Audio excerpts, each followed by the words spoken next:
الحمد للہ وکفا والصلاة والسلام علی عباده الذین اصطفى خصوصا علی افضلهم وخاتم النبیین محمد الامین وعلی آلہ وصحبہ اجمعین، اما بعد۔ انشاءاللہ تعالی آج بھی ہم دو سورتوں کا مطالعہ کریں گے، سورۃ القارعہ اور سورۃ التکاثر۔ تو آئیے کہ پہلے ہم ان کی تلاوت کر لیں۔ اعوذ باللہ من الشیطان الرجیم، بسم اللہ الرحمن الرحیم۔ القارعہ ما القارعہ وما ادراک ما القارعہ یوم یکون الناس کالفراش المبثوث وتکون الجبال کالعہن المنفوش فأما من ثقلت موازینہ فهو في عیشة راضیہ وأما من خفت موازینہ فأمہ ہاویہ وما أدراک ما ہی نار حامیہ۔ بسم اللہ الرحمن الرحیم۔ الہاکم التکاثر حتی زرتم المقابر کلا سوف تعلمون ثم کلا سوف تعلمون کلا لو تعلمون علم الیقین لترون الجحیم ثم لترونها عین الیقین ثم لتسألن یومئذ عن النعیم۔ صدق اللہ العظیم۔ اللہم ربنا حاسبنا حسابا یسیرا رب اشرح لی صدری ویسر لی امری واحلل عقدۃ من لسانی یفقہوا قولی۔ اللہم ربنا الہمنا رشدنا واعذنا من شرور انفسنا۔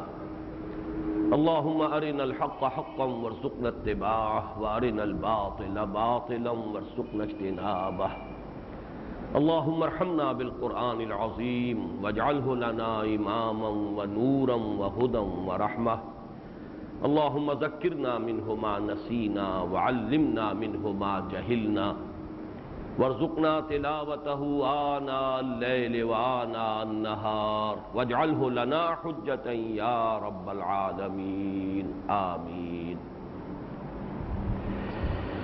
آخری پارے میں جو چار سورتوں کے چھوٹے گروپ ہیں، جن کو میں نے 4 سوروں کا عنوان دیا ہے، تعداد میں یہ کل 5 ہیں۔ ان میں سے اول و آخر یہ 4 سورہ انذار پر مشتمل ہے، انذار آخرت۔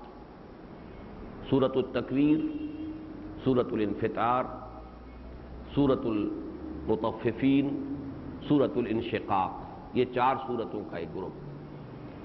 اسی طرح یہ جو 4 سورتیں ہیں، جن میں سے 2 ہم پچھلی مرتبہ پڑھ چکے ہیں، سورۃ الزلزال، سورۃ العادیات، اور 2 جو آج پڑھ رہے ہیں یعنی سورۃ القارعہ اور سورۃ التکاثر۔ یہ 4 سورتیں بھی اپنے مفہوم سے، اپنے معنی سے، اور بالکل اظہر من الشمس کہ ان کا مرکزی مضمون انذار آخرت، قیامت کی خبر اور اس کے بارے میں خبردار کرنا۔ ان 4 سوروں کے بارے میں یہ بات میں نے پہلے بھی عرض کی، پچھلی مرتبہ بھی دہرائی کہ ان میں جو صورتیں شامل ہیں، ان میں باہمی نسبت و تناسب اور مشابہت اور مماثلت جو ہے، وہ چاروں کو ایک یونٹ کی حیثیت سے سامنے رکھا جائے تو زیادہ اجاگر ہوتی ہے۔ چنانچہ ان 4 صورتوں میں جن کا مطالعہ کر رہے ہیں، پہلی اور تیسری صورتوں کے مابین بڑی مشابہت ہے۔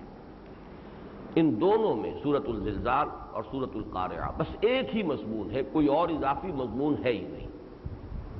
وقوع قیامت، حساب کتاب، انسان کے سامنے اس کے اعمال کا آ جانا، پھر آخری نتیجہ عیشت راضیہ یا امہ ہاویہ۔ یہ گویا کہ سورۃ الزلزال اور سورۃ القارعہ، ان دونوں کا مضمون بہت ہی ایک دوسرے سے مشابہ ہے۔ دوسری اور چوتھی صورتوں کے مابین بڑی مناسبت ہے۔ اس میں یقیناً انذار کا مفہوم بھی موجود ہے جو کہ اس 4 سورہ کا مرکزی مضمون ہے، آخرت کا انذار، لیکن اس کے علاوہ انسانی نفسیات کے دو بہت اہم پہلو ہیں جن کو اجاگر کیا گیا۔ ایک انسان کا ناشکرا پن، حیوانات میں جو وفاداری کا جذبہ ہے، بالخصوص گھوڑوں میں اپنے مالکوں اور آقاؤں کے لیے جس درجے وفاداری کا جذبہ موجود ہوتا ہے، ان کے حوالے سے انسان کو ملامت، ان الانسان لربہ لکنود۔ واقعہ یہ ہے کہ انسان اپنے رب کا بہت ہی ناشکرا ہے۔ اور سورۃ التکاثر میں محتاط کی طلب جو انسان کی آنکھوں پر پٹی باندھے رکھتی ہے، انسان مال و اسباب دنیاوی کی محتاط اس کی طلب اپنے آپ کو اس میں کھپائے رکھتا ہے، لگائے رکھتا ہے، حقائق کی طرف متوجہ ہوتا ہی نہیں، اپنے باطن میں جھانکنے کی فرصت ہی نہیں ملتی، یہاں تک کہ اچانک وہ وقت آ جائے گا کہ پھر محسوس کرے گا کہ جب آنکھ کھلی گل کی تو موسم تھا خزاں کا، یومئذ یتذکر الانسان وانیٰ لہ الذکریٰ۔ تو یہ سورہ عادیات اور سورۃ التکاثر ان دونوں میں نسبتاً زیادہ مناسبت ہے۔ اسی طریقے سے ایک بات اور نوٹ کر لیجئے کہ اس چہار سورے کی پہلی سورت اور آخری سورت، ان دونوں میں بھی ایک مشابہت ہے۔ ایک تو یہ کہ حجم کے اعتبار سے پہلی سورت بھی 8 آیات پر مشتمل، آخری بھی 8 آیات پر مشتمل، اور دوسرے یہ کہ یہ دونوں سورتیں قرآن حکیم کی چھوٹی صورتوں میں سے جن کے خصوصی فضائل نبی اکرم صلی اللہ علیہ وسلم سے منقول ہیں ان میں شامل ہیں۔ جیسے آپ کو معلوم ہے سورہ اخلاص 4 آیات پر مشتمل ہے، حضور نے اسے ثلث قرآن قرار دیا ہے، وہ تہائی قرآن کے مساوی ہے، اس لیے کہ بنیادی ایمانیات 3 ہیں: توحید، معاد اور رسالت۔ توحید پر وہ کامل ہے سورت اور نہایت جامع، اس اعتبار سے گویا کہ یہ توجیہ ہے جو ہم کر رہے ہیں، لیکن قول تو محمد الرسول اللہ صلی اللہ علیہ وسلم کا یہ ہے کہ یہ ثلث قرآن ہے۔ اسی طریقے سے سورۃ الزلزال کے بارے میں 2 اقوال ملتے ہیں، یہ بھی کہ یہ نصف قرآن ہے اور یہ بھی کہ یہ ربع قرآن ہے، چوتھا حصہ ہے۔ اور اسی طریقے سے سورہ تکاثر کے بارے میں روایت ملتی ہے جسے امام بیہقی بھی لائے ہیں اور امام حاکم بھی رحمہم اللہ، اور یہ روایت جو ہے مرفوعاً مروی ہے حضرت عبداللہ ابن عمر رضی اللہ تعالی عنہما سے۔ وہ فرماتے ہیں کہ حضور نے ایک مرتبہ فرمایا، کیا تمہارے لیے یہ ممکن نہیں ہے کہ روزانہ رات کو سونے سے پہلے 1000 آیات تلاوت کر لیا کرو قرآن حکیم کی؟ تو صحابہ گھبرا گئے، انہوں نے عرض کیا حضور کس کے لیے یہ ممکن ہے کہ وہ روزانہ 1000 آیات؟ آپ کو معلوم ہے کہ 1/6 قرآن ہو گیا، 5 پارہ، کس کے لیے ممکن ہے؟ تو آپ نے فرمایا تم سورہ تکاثر کی تلاوت کر لیا کرو، یہ 1000 آیات کے مساوی ہو جائے گی۔ واقعہ یہ ہے کہ ان کا اصل مراد کیا ہے؟ ان صورتوں کا اگر مراقبہ انسان کرے، ان صورتوں میں جو مرکزی مضمون آیا ہے یہ گویا کہ اس کے لوح قلب پر اگر نقش ہو جائے تو انسان کی ہدایت اور رہنمائی، جیسے سورۃ العصر جو اب اس کے بعد آ رہی ہے، امام شافعی کا قول ہے رحمۃ اللہ علیہ کہ لو تدبر الناس هذه السورہ لوسعتهم، اور لو لم ينزل من القرآن سواها لکفت الناس، اگر لوگ صرف سورۃ العصر پر تدبر کریں، تدبر کا حق ادا کریں، تو یہ ان کی ہدایت کے لیے کافی ہو جائے گی، اور اگر قرآن میں سے سوائے سورۃ العصر کے کچھ نازل نہ ہوتا تو بھی ان کی ہدایت کے لیے کفایت کر جاتی۔ تو جیسی شان اس کی ہے اسی طرح کی شانیں جو ہے سورۃ الزلزال کی، کہ واقعہ اگر جو اس کے اندر مضامین آئے ہیں انسان کے دل پر اگر نقش ہو جائیں، وہ انہیں تازہ کرتا رہے۔ نقش کو بھی تازہ کرنے کی ضرورت پڑتی ہے۔ مجھے بہت پسند ہے وہ شعر، پھر یاد آ گیا حفیظ جالندری کا کہ سرکشی نے کر دیے دھندلے نقوش بندگی، آؤ سجدے میں گرے لوح جبی تازہ کرے۔ یہ جو ہماری پیشانیوں پر نقش بندگی ہونا چاہیے، اللہ تعالیٰ کی عبادت اور اللہ کے بندے ہونے کا ایک نشان، تو سجدے میں گر کر گویا کہ ہم اپنی اس بندگی کے نشان کو پھر اجاگر کرتے ہیں، پھر تازہ کرتے ہیں۔ تو یہ جو نقش ہے اگر اس کو تازہ کیا جاتا رہے، رات کو انسان سونے سے پہلے انہیں پڑھ لے، تو اس سے یہ کہ پھر حقائق منکشف ہو جائیں گے، جیسے کہ الہاکم التکاثر حتی زرتم المقابر، یہ ایک ذاتی محاسبہ، احتساب نفس، جس کے لیے بہترین جو ہے سورہ مبارکہ ہے کہ انسان جو ہے چونک جائے ایک مرتبہ کہ کہیں میں تو نہیں ہوں وہ کہ جن کا ذکر ان آیات میں ہو رہا ہے۔ ایک بات اور جو پچھلی مرتبہ رہ گئی تھی اس کو نوٹ کر لیں کہ پہلا جوڑا جو تھا 4 سورے میں، ظاہر بات ہے کہ 2 صورتیں ایک جوڑے کی ہیں، 2 صورتیں ایک جوڑے کی ہیں۔ پہلے جوڑے کے مابین، پہلے جوڑے کی 2 صورتوں کے مابین جو مناسبت ہے وہ 2 اعتبارات سے۔ سورۃ الزلزال میں فرمایا وَأَخْرَجَتِ الْأَرْضُ أَثْقَالَهَا، اور زمین نکال پھینکے گی اپنے تمام بوجھ جو کچھ اس کے اندر ہے۔ یہی مضمون اب عکسی ترتیب ہے، وہاں وہ ہے معروف اور یہاں مجہول۔ وَإِذَا الْقُبُورُ بُعْثِرَتْ، جبکہ قبریں تلپٹ کر دی جائیں گی اور ان میں سے نکال لیا جائے گا جو کچھ کہ ان کے اندر دفن ہے۔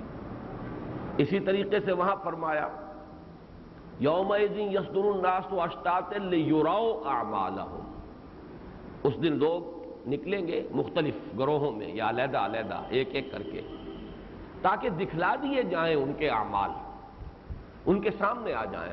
من یعمل مثقال ذرۃ خیرا یرہ ومن یعمل مثقال ذرۃ شرا یرہ۔ اب اس میں اعمال کا ظاہر مراد ہے، نیکی جو ظاہر کے اعتبار سے نیکی تھی میں تو اسے نیکی ہی سمجھ رہا ہوں، وہ بھی میرے سامنے آ جائے گی، اور کوئی برائی جو ظاہر کے اعتبار سے برائی تھی اور اسے میں بھی چاہے مجھ سے اس کا ارتکاب ہو گیا ہو لیکن میں بھی اسے برائی سمجھ رہا ہوں، وہ بھی میرے سامنے آ جائے گی۔ لیکن اسی کا ایک اور انٹرنل ڈائمنشن ہے، اس کی ایسوٹیرک ایلیمنٹ ہے کہ ایک ہے اعمال کا ظاہر، ایک ہے اس کی نیت ہے، انما الاعمال بالنیات۔ تو سورۃ العادیات میں اس کا ذکر ہے وَحُصِّلَ مَا فِي الصُّدُورِ، صرف اعمال کے ظاہر کے اعتبار سے فیصلے نہیں ہوں گے، حاصل کر لیا جائے گا، نکال لیا جائے گا جو کچھ کے سینوں میں دفن ہے، جو نیتیں تھیں، جو ارادے تھے، جو انٹینشنز تھے، ان کے حساب سے در حقیقت اعمال کا فیصلہ ہوگا۔ گویا کہ ہو سکتا ہے کہ تمام نیک اعمال 0 سے ضرب کھا کر 0 ہو جائیں، جیسے کہ قرآن حکیم میں 3 مقامات پر جو ہے بہت ہی حسرتناک نقشہ کھینچا گیا ہے۔ کچھ لوگ ہوں گے قیامت کے دن جو اپنی نیکیوں پر بڑا تکیہ کیے ہوئے ہوں گے، ہم نے بڑے نیک کام کیے، بڑے فاؤنڈیشنز ہم نے چلائے، بڑے ادارے قائم کیے یتیموں کے لیے، بیواؤں کے لیے، اور بڑے خدمت خلق کے کام کیے، نمازیں پڑھی، روزے رکھے، تو بڑے وہ پر امید ہوں گے، اور قیامت کے دن جب ان کے اعمال ان کے سامنے آئیں گے تو لپکیں گے کہ یہ ہماری نیکیاں ہیں۔ لیکن چونکہ وہ ریاکارانہ نیکیاں ہوں گی، ان کے پشت پر حقیقی ایمان، صرف اللہ کی رضا جوئی، صرف اخروی ثواب ان کا مقصود نہیں تھا، بلکہ دنیاوی شہرت، ریاکاری، ریا اور سمعہ، یہ وہ چیزیں ہیں کہ اگر یہ تھی نیت تو 0 سے ضرب کھا کر وہ تمام اعمال 0 ہو جائیں گے، اور جو حسرت اس وقت طاری ہوگی لوگوں پر اس کا نقشہ کھینچا گیا ہے سورہ ابراہیم میں۔ مثل الذین کفروا بربہم اعمالہم کرماد اشتدت بہ الریح فی یوم عاصف لا یقدرون مما کسبوا علی شیء۔ وہ لوگ کہ جو ایمان حقیقی سے محروم رہے تو ان کے جو اعمال ہوں گے ان کا حال یہ ہوگا جیسے راکھ کا ڈھیر ہوتا ہے کہ ایک تیز جھکڑ آتا ہے، ہوا چلتی ہے، اس ریت کو، اس راکھ کو اس نے اڑا دیا، ختم ہو گیا، اس کا وجود نہیں رہا۔ اب وہ تو سمجھتے تھے بڑی نیکیاں کر کے ہم لائے، بڑے ہمارے اونچے اعمال ہیں، لیکن وہاں کچھ نہیں ہوگا، بس پہلے تو ڈھیر نظر آئے گا، لیکن یہ کہ ایک ہوا کا جھونکا آئے گا اور وہ راکھ جو ہے وہ اڑ جائے گی۔ اب انہیں کوئی بھی اختیار حاصل نہ ہوگا اپنے ان اعمال پر، یعنی ان میں سے کسی کا کوئی اجر و ثواب انہیں نہیں ملے گا۔ پھر سورۃ النور میں فرمایا والذین کفروا اعمالہم کسراب بقیعۃ یحسبہ الظمآن ماء حتی اذا جاءہ لم یجدہ شیئا ووجد اللہ عندہ فوفاہ حسابہ واللہ سریع الحساب۔ یہ لوگ جو حقیقی ایمان سے محروم تھے، ریاکارانہ نیکیاں کرتے رہے، دنیا میں یا تو قانوناً بھی کافر تھے یا ویسے کہنے کو مسلمان تھے، لیکن ایمان حقیقی سے، دل والے ایمان سے، قلبی تصدیق والے ایمان سے محروم۔ جب وہ قلبی تصدیق والا ایمان نہیں ہے تو پھر اعمال جو ہے، نیکیاں جو ہیں وہ ریاکاری کے تحت ہی ہوں گی۔ ان کے اعمال سراب کے مانند ہوں گے جن کو پیاسا سمجھتا ہے پانی. ایک صحرا ہے، لق و دق چٹیل میدان ہے، اور پیاس سے ایک شخص برا جا رہا ہے، اسے دور پانی نظر آتا ہے، اسی کو آپ سراب کہتے ہیں، مراج. اب وہ بھاگتا ہے، دوڑتا ہے آخری وقت تک، چاہے گھسٹتا ہے، لیکن جیسے جیسے آگے بڑھتا ہے پانی تو نہیں ملتا، وہ تو اور پیچھے ہٹتا چلا جاتا ہے سراب. یہاں نقشہ کھینچا گیا ہے، انہیں اپنے وہ اعمال سراب کے مانند نظر آئیں گے قیامت کے دن، لپکیں گے ادھر، لیکن جب پہنچیں گے تو کچھ نظر نہیں آئے گا، کوئی نیکی نہیں. یہ تو سراب تھا، حقیقت تھی ہی نہیں. ہاں اللہ کو موجود پائیں گے جو ان کا حساب چکا دے گا. اللہ کو حساب چکاتے دیر نہیں لگتی، یعنی زیرو سے ضرب کھا کر وہ تمام اعمال زیرو ہو گئے. یہی بات پھر سورۃ الفرقان میں آئی ہے، وَقَدِمْنَا إِلَىٰ مَا عَمِلُوا مِنْ عَمَلٍ فَجَعَلْنَاهُ هَبَاءً مَّنثُورًا. یعنی گویا کہ وہاں قیامت میں انہیں بھی وہ اعمال دکھائے تو جائیں گے، یہ نیکی کے اعمال، یہ ہم نے بڑے بڑے کام کیے، ہم نے خیراتی ادارے قائم کیے، ہم نے فلاں کیا، ہم سے فلاں علم پھیل گیا، ہم نے یہ کام کیے، کارنامے سر انجام دیے، نظر تو آئیں گے. لِيُرَوْا أَعْمَالَهُمْ، اعمال دکھائے تو جائیں گے، اس لیے کہ وہ اعمال کے ظاہر کے اعتبار سے فَمَن يَعْمَلْ مِثْقَالَ ذَرَّةٍ خَيْرًا يَرَهُ وَمَن يَعْمَلْ مِثْقَالَ ذَرَّةٍ شَرًّا يَرَهُ. لیکن یہ کہ حقیقت کے اعتبار سے چونکہ وہ ریاکارانہ نیکیاں تھی، وہ زیرو سے ضرب کھا جائیں گے. تو یہاں پر نقشہ کھینچا گیا جیسے کہ ایک ڈھیر ہو ریت کا. سورہ ابراہیم میں تو آیا تھا کہ ہوا کا ایک جھونکا آئے گا اڑا دے گا، اور یہاں ایک عجیب تصویر لفظی ہے. ہم آگے بڑھیں گے ان کے اعمال کی طرف، اور گویا کہ جیسے ٹھوکر مار دی جاتی ہے. یہ لفظ ٹھوکر یہاں موجود نہیں ہے، لیکن یہ کہ تصویر لفظی چونکہ میں نے کہا ہے، الفاظ میں ایک منظر کھینچ دینا، منظر کشی لفظوں کے اندر. وَقَدِمْنَا إِلَىٰ مَا عَمِلُوا مِنْ عَمَلٍ، ہم بڑھیں گے، متوجہ ہوں گے، آگے بڑھیں گے ان کے وہ بڑے بڑے اعمال جو انہوں نے کیے تھے، جن پر بڑا غرہ تھا، بڑا تکیہ تھا. فَجَعَلْنَاهُ هَبَاءً مَّنثُورًا، ایک ٹھوکر لگائیں گے اور اس غبار کو اڑا دیں گے، فضا میں تحلیل ہو جائے گا غبار، یعنی زیرو سے ضرب دیں گے، جسے میں بارہا کہہ رہا ہوں. تو یہ جو ان دو صورتوں کے مابین بڑا گہرا ربط ہے. اعمال کا ظاہر، یومئذ یصدر الناس اشتاتا لیروا اعمالهم فمن يعمل مثقال ذرة خيرا يره ومن يعمل مثقال ذرة شرا يره. لیکن یہ کہ سورۃ العادیات میں واضح کیا گیا ظاہر کے اعتبار سے all that glitters is not gold، وہ جو نیکیاں نظر آ رہی ہوں گی وہ سب نیکیاں نہیں ہوں گی. وَحُصِّلَ مَا فِي الصُّدُورِ، اور نکال لیا جائے گا، حاصل کر لیا جائے گا جو کچھ کے سینوں میں مضمر تھا، جو نیتیں تھیں، جو ارادے تھے، جو اصل عزائم تھے، جو حقیقی مقاصد تھے، جو اصل موٹیوز تھے جن کے تحت کہ وہ عمل کیے گئے. اور وہ اگر ریاکاری پر تھا معاملہ سارا تو زیرو سے ضرب کھا کر وہ اعمال معدوم ہو جائے.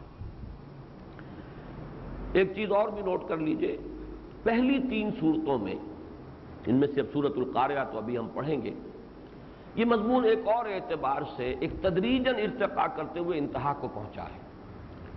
چوتھی صورت کا معاملہ اس سے نسبتاً علیحدہ ہے، لیکن یہ کہ یہ تین صورتوں میں، جیسے سورۃ الزلزال میں ابھی میں نے عرض کیا، اعمال کا ظاہر سامنے آ گیا، یہ تمہاری نیکیاں، یہ تمہاری برائیاں.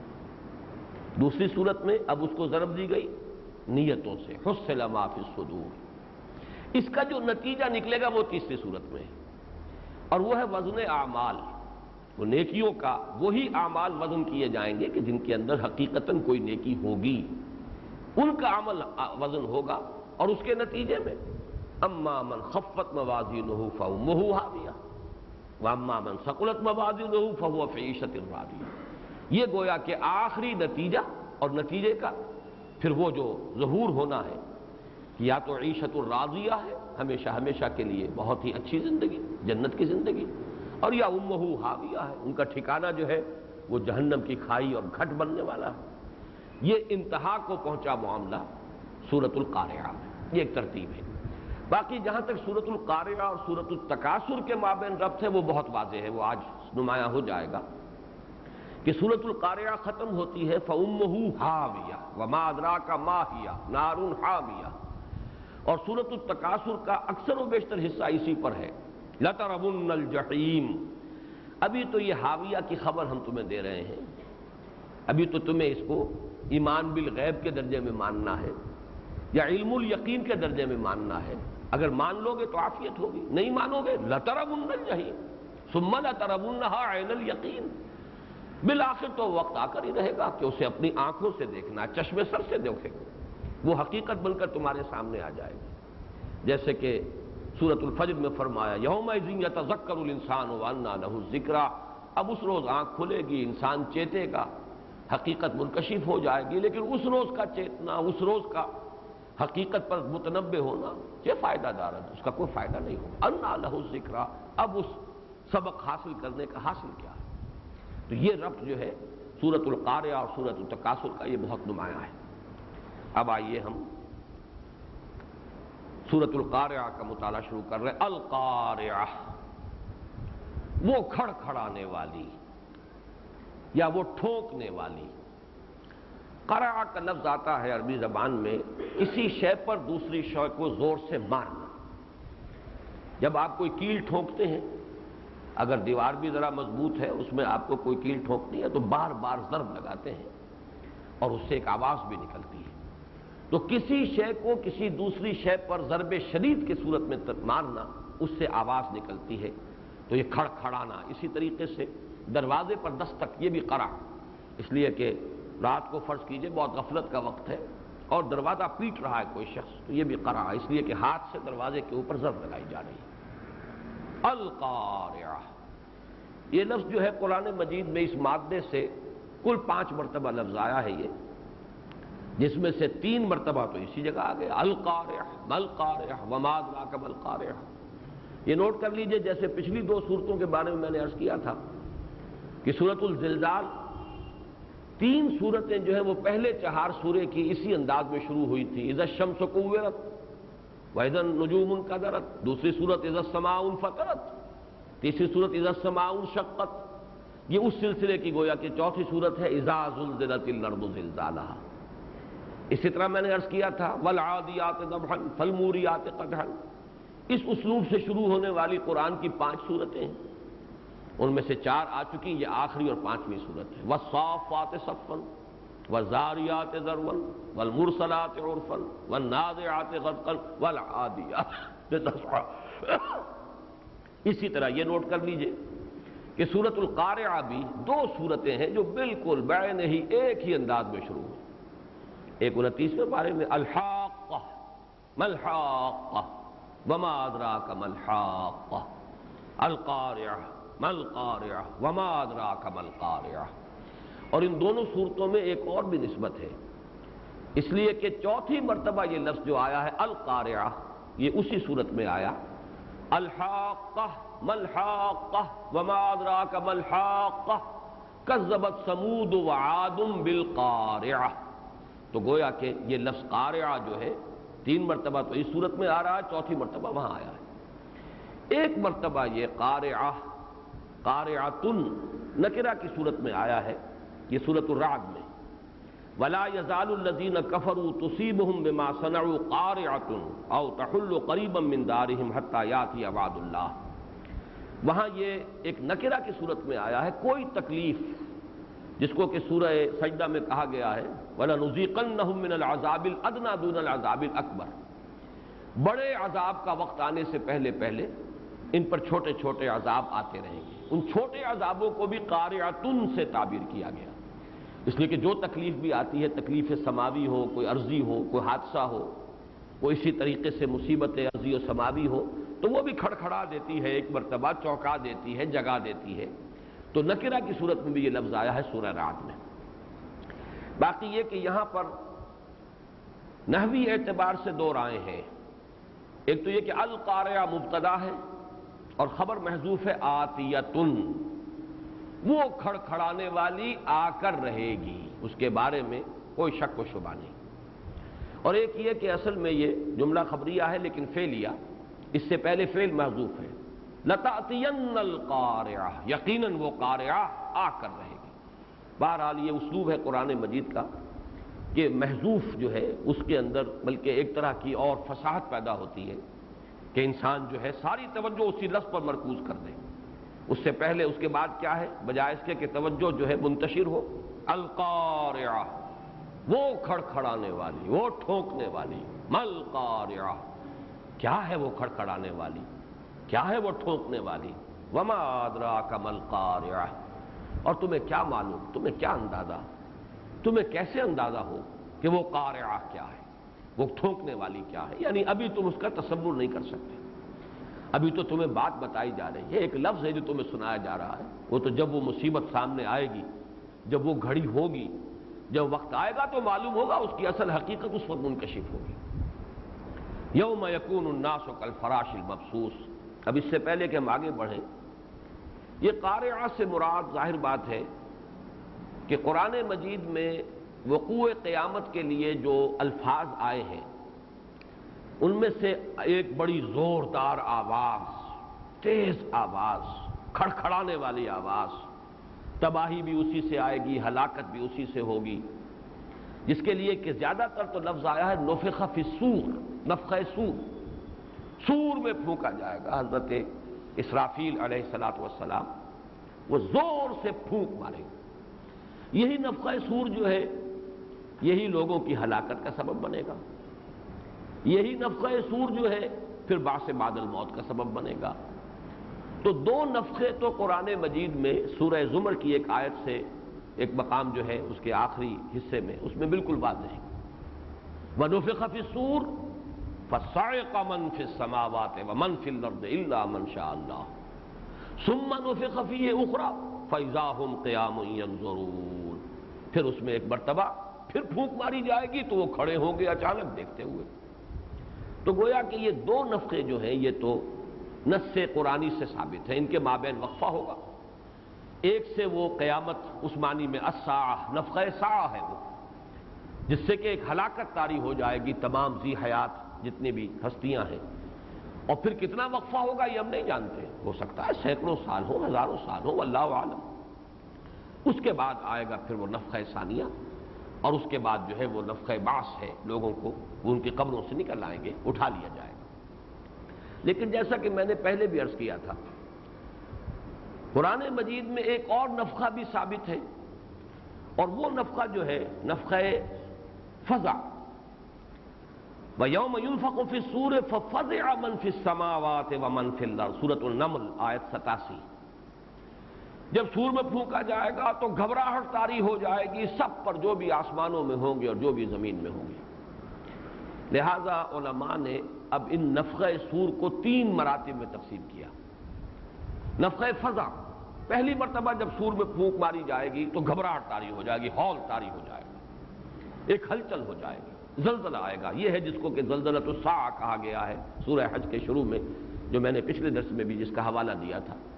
یا ایھا الناس اتقوا ربکم ان زلزلۃ الساعۃ شیء عظیم یوم ترونها تذهل كل مرضعة عما ارضعت وتضع كل ذات حمل حملها وترى الناس سکارى وما هم بسکارى ولكن عذاب الله شدید۔ یہ ہے نفخہ فزع۔ پھر ایک اور نفخہ ہوگا جس پر ہلاکت آ جائے گی۔ ان دونوں میں چاہے وقفہ کم ہی ہو، لیکن یہ کہ ان کو پہلے اس نفخے کو گویا کہ 2 مراحل میں تقسیم کیا جا سکتا ہے، اور یہ قرآن مجید سے ثابت ہے۔ اس لیے کہ نفخہ فزع یہ یقیناً پہلے ہے، جس سے گھبراہٹ طاری ہوگی، وہ زلزلۃ الساعہ آئے گا، ایک افراتفری ہو جائے گی، ایک ہلچل ہوگی، اور دوسرا ہے جس پہ کہ پھر ایک موت طاری ہو جائے گی۔ وَنُفِخَ فِي الصُّورِ فَصَعِقَ مَن فِي السَّمَاوَاتِ وَمَن فِي الْأَرْضِ۔ اسی طریقے سے میں نے آج ذرا زیادہ تفصیل سے اور ان آیات کا میں نے احاطہ کر کے اور ان تمام آیات کا احصاء کر کے کوشش کی ہے مزید غور و فکر کرنے کی، تو محسوس ایسا ہوتا ہے کہ جیسے وہ جو الساعہ ہے قیامت، اس کے اندر یہ 2 نفخے ہیں، نفخہ فزع اور نفخہ صاعق۔ اسی طریقے سے نفخہ بعث کو بھی آپ 2 حصوں میں تقسیم کیجئے۔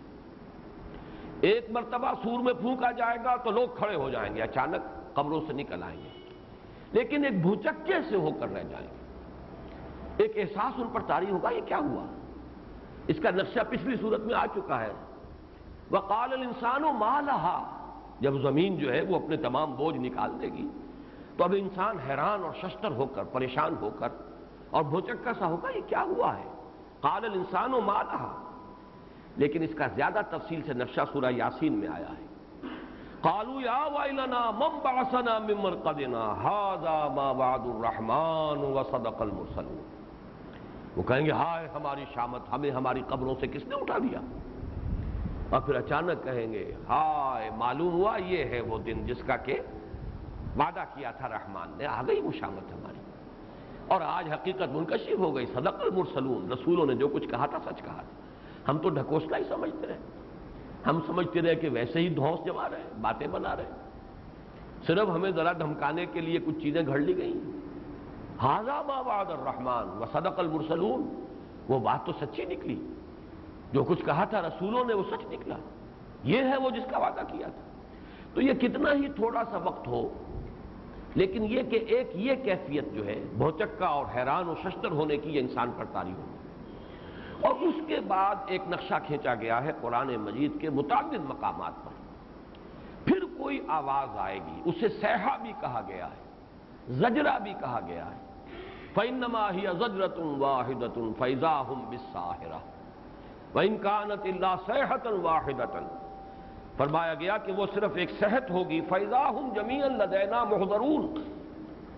اور سورہ قمر میں نقشہ کھینچا گیا ہے، یوم یدعو الداعی الی شیء نکر اور مہطعین الی الداع، کوئی پکارنے والا کسی طرف سے پکارے گا، ایک آواز کسی طرف سے آئے گی، اور اس پکار پر سب دوڑ پڑیں گے اپنی اپنی قبروں سے جو نکلے ہیں اچانک، جو بھوچکے ہو کر رہ گئے ہیں، پھر وہ دوڑیں گے۔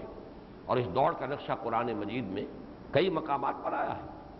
سورۃ المعارج میں آیا ہے یخرجون من الاجداث سراعا کانہم الی نصب یوفضون، اپنی قبروں سے نکل کر ایسے دوڑیں گے جیسے کہ کوئی نشانی ہے اور اس کی طرف کوئی نشان لگا ہوا ہے اور مسابقت کر رہے ہیں، ایک دوسرے سے آگے نکلنے کی کوشش کر رہے ہیں، جیسے دوڑ کا مقابلہ ہوتا ہے۔ اسی طریقے سے جیسا کہ میں نے ابھی سورہ قمر کی آیت آپ کو سنائی، یوم یدعو الداعی الی شیء نکر خشعاً ابصارہم یخرجون من الاجداث کانہم جراد منتشر مہطعین الی الداع، کوئی پکارنے والا ہے جس کی پکار پر کشاں کشاں بے اختیار ہو کر بے تابانہ انداز میں دوڑیں گے ادھر۔ یہ ہے وہ دوسرا مرحلہ جس کو ہم کہہ سکتے ہیں کہ یہ ہے نفخہ حشر، نفخہ بعث اور نفخہ حشر، یہ دو حصوں میں تقسیم ہوگا وہ دوسرا نفخہ۔ پہلا نفخہ بھی دو حصوں میں تقسیم ہوا، ایک ہے نفخہ فزع، گھبراہٹ کا نفخہ جس پر گھبراہٹ، ہلچل اور ایک زلزلہ آئے گا، زلزلۃ الساعہ، اور دوسرا نفخۃ الصاعق، فَإِذَا نُفِخَ فِي النُّورِ فَصَعِقَ مَنْ فِي السَّمَاوَاتِ وَمَنْ فِي الْأَرْضِ، پھر وہ بے ہوش ہو کر گر جائیں گے، موت طاری ہو جائے گی۔ اسی طرح نفخہ بعث، جبکہ وہ قبروں سے اچانک نکل کر کھڑے ہو جائیں گے، فَإِذَا هُمْ قِيَامٌ يَنظُرُونَ وَأَشْرَقَتِ الْأَرْضُ بِنُورِ رَبِّهَا، یہ سورہ زمر میں نقشہ کھینچا گیا۔ اور دوسرا یہ کہ جب پھر ایک اور نفخہ ہوگا، صیحہ، فَإِنَّمَا هِيَ زَجْرَةٌ وَاحِدَةٌ فَإِذَا هُمْ بِالسَّاهِرَةِ فَإِذَا نُقِرَ فِي النَّاقُورِ فَذَلِكَ يَوْمَئِذٍ يَوْمٌ عَسِيرٌ۔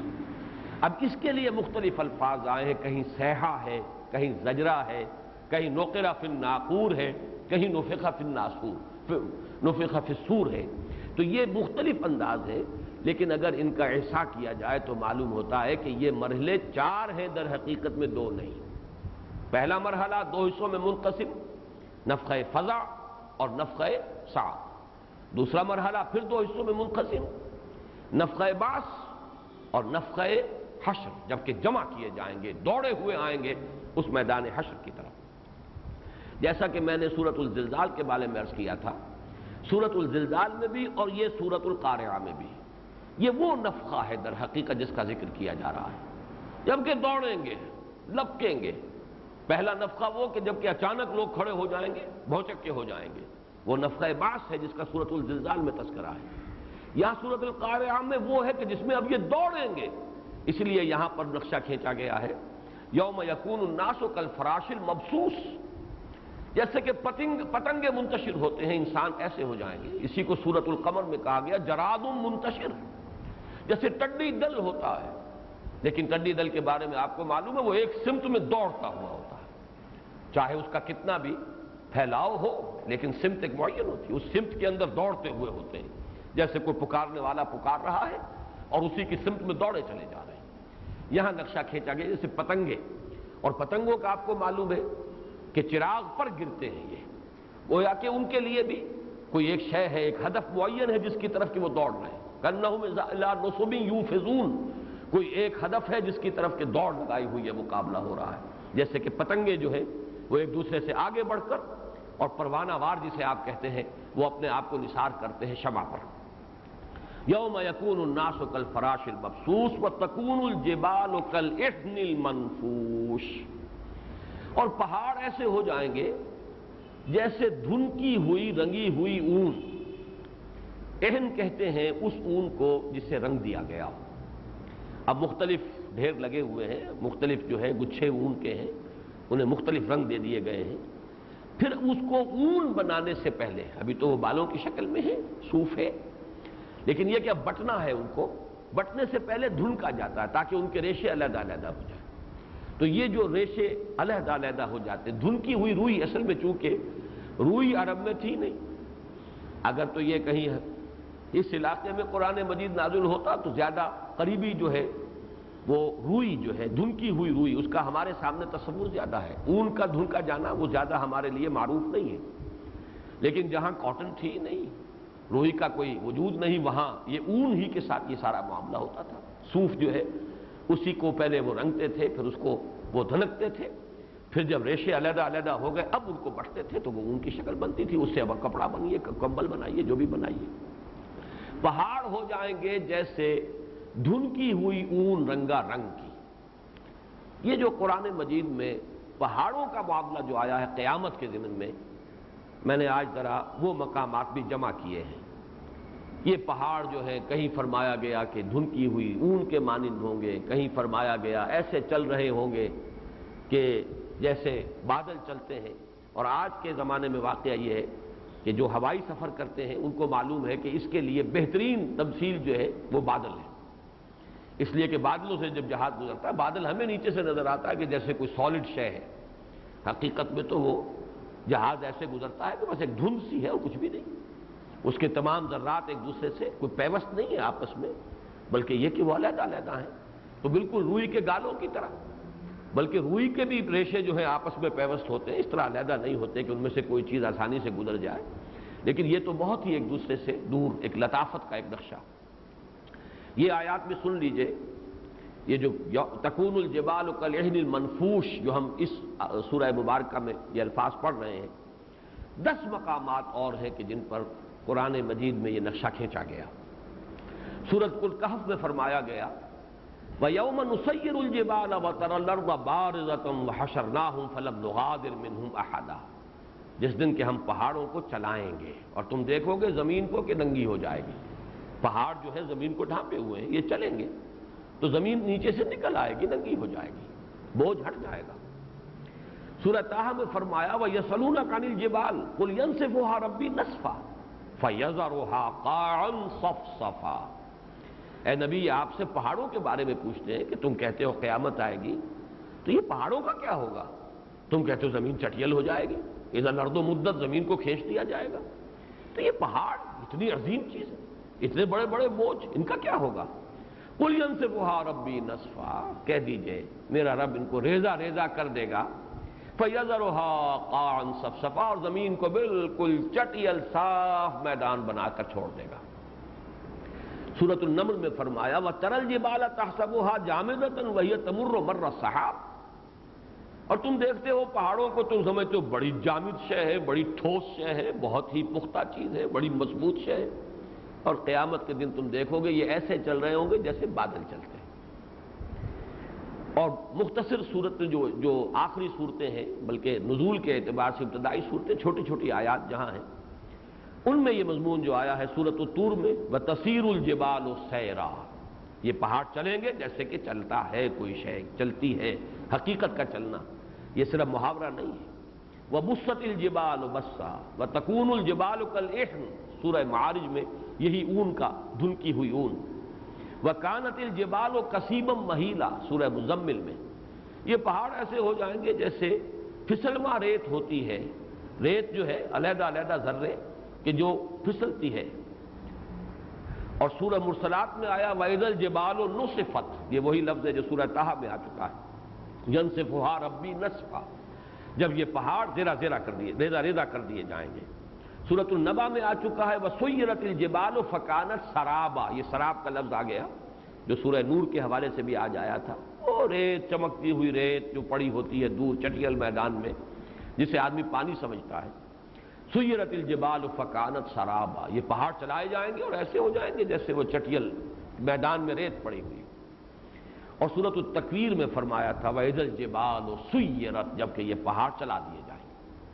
تو وہی مضمون یہاں ہے وَتَكُونُ الْجِبَالُ كَالْعِهْنِ الْمَنْفُوشِ فَأَمَّا مَنْ ثَقُلَتْ مَوَازِينُهُ فَهُوَ فِي عِيشَةٍ رَاضِيَةٍ، تو وہ کہ جن کی تولیں بھاری ہوں گی، جن کے وزن کیے جانے والے اعمال بھاری ہوں گے، تو وہ ہوں گے ایسی زندگی میں جو بہت ہی پسندیدہ ہوگی، راضیہ، جس وہ زندگی یہ گویا کہ اس کی صفت کے طور پر آیا بہت پسندیدہ۔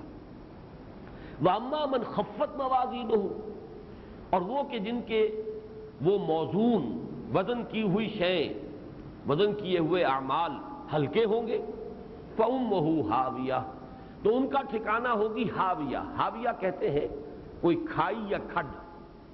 ہوا یہوی کے معنی ہوتا ہے کہیں نیچے گرنا، جیسے کہ سورہ حج میں آیا ہے وَمَن يُشْرِكْ بِاللَّهِ فَكَأَنَّمَا خَرَّ مِنَ السَّمَاءِ فَتَخْطَفُهُ الطَّيْرُ وَتَهْوِي بِهِ الرِّيحُ فِي مَكَانٍ سَحِيقٍ، جو اللہ کے ساتھ شرک کرتا ہے وہ تو ایسے جیسے آسمان سے کسی کو شے کو گرا دیا گیا ہو، پھر یا تو اسے جو شکاری پرندے ہیں وہ اچک کر لے جائیں، اور یا یہ کہ ہوا اسے لے جا کر کسی گہرے کھڈ میں ڈال دے۔ ہوا یہوی، اسی سے ہاویہ، کھائی، گرا دینے والی شے، کہ ذرا سا پاؤں اگر پھسل گیا تو پھر آدمی جو ہے وہ بڑی گہرائی کے اندر گیا اور اس کی ہڈیاں جو ہے ان کا سرما بن گیا۔ تو یہ ہاویہ ہے۔ وما ادراک ما ہیہ، اور تم نے کیا سمجھا وہ کیا ہے؟ یہ ہاویہ جسے کہا جا رہا ہے کیا ہے؟ ماہیہ میں جو ہے یہ صرف فواصل آیات کے اعتبار سے اور سکتے کے لیے، ورنہ اصل ہے ہیہ، ہے مجرور اور یا زبر، یہ ہے جو ہوا ہیا، ہوا کی مؤنث ہیا، وما ادراک ما ہیہ، اور تمہیں کیا معلوم وہ کیا ہے، حامیہ کیا ہے۔ لیکن چونکہ آیات جو ہے ان کے اندر جو ایک صوتی آہنگ ہے اس کے لیے بھی ہا کا اضافہ ہے، اور سکتے کے لیے بھی یہ قاعدہ ہے کہ ایک اضافی ہے آ جاتی۔ ما ہیہ، کیا تم سمجھتے ہو کہ وہ کیا ہے؟